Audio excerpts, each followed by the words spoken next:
The next thing that I have done today, after installing the IP camera in front of the house and obtaining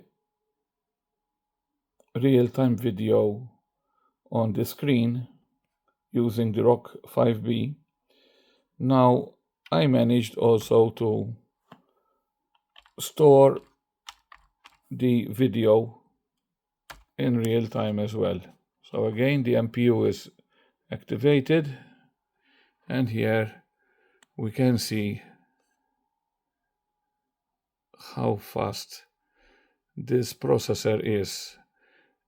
Again, I am also, at the same time as I am seeing the video, I am also storing the video as well in output.avi, as can be seen in the file manager behind.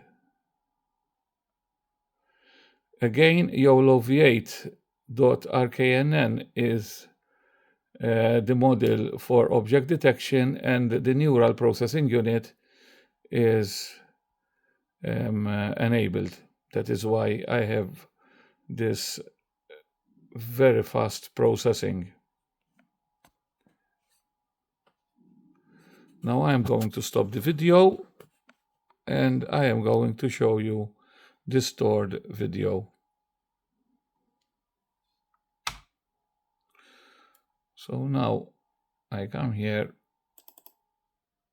and I should have the video running, and that is the video running, and it is all real time. This ROK 5B is extremely powerful, and also Python. Python is a really, really powerful language.